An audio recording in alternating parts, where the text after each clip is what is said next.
Yan. Masyadong maingay ang social media ng culinary ngayon. Dahil sa mag-aral culinary, hindi na. So, mayroon ako si-share sa inyo ngayon, okay? Ito, nakita natin to. Ito.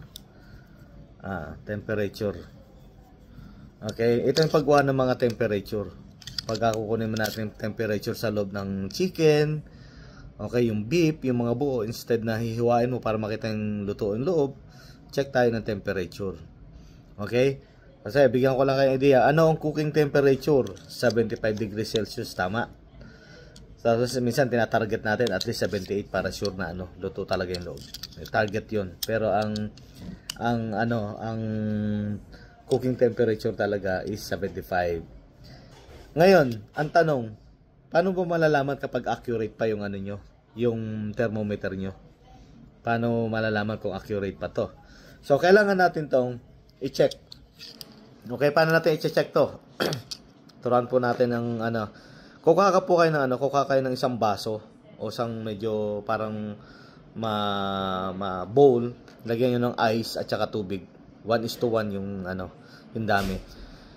Tapos pag chinek nyo yung ice water, kailangan ang temperature niya is nasa 0, 1, 2. Okay? Ang mga acceptable yan 1, 2. Yung iba hanggang 5 o 4. 1, 2, 3, 4. O kaya naman negative 1, negative 2. Yan, okay, accurate siya sa malamig.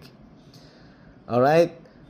Ngayon, isa pa rin kailangan mo rin i-check naman to sa hot temperature.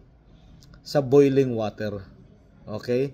Yung boiling water naman, pasok mo rin to sa boiling water, dapat ang temperature niya nasa 98, 99, 100, 101, 102. Nandyan po yung dapat ng range nun. Hindi siya sumusobra ng, kunyari, 100, yung boiling water mo, 100, tapos 80 lang. So, hindi na po accurate yung 90. Hindi na po accurate yung yung temperature gauge nyo.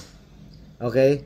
So, kailangan, dapat sinecheck po natin yan at least once a month o twice a month itong ating temperature, pangkuha ng temperature. Okay, so yun lang po, nag-share lang ako kasi para at least dun sa iba, baka ilang taon nyo nang ginagamit, hindi nyo pa na-check kung kung accurate pa yun o kailangan i-calibrate na yung nyo. Okay, meron ako kasi medyo mura nito, paano i-calibrate, hindi madali, depende sa budget ng ng company nyo. Okay, depende sa budget ng bulsa nyo. So yun lang po guys, paano i-calibrate ang thermometer pag check ng alright, malamig tsaka sa mainit.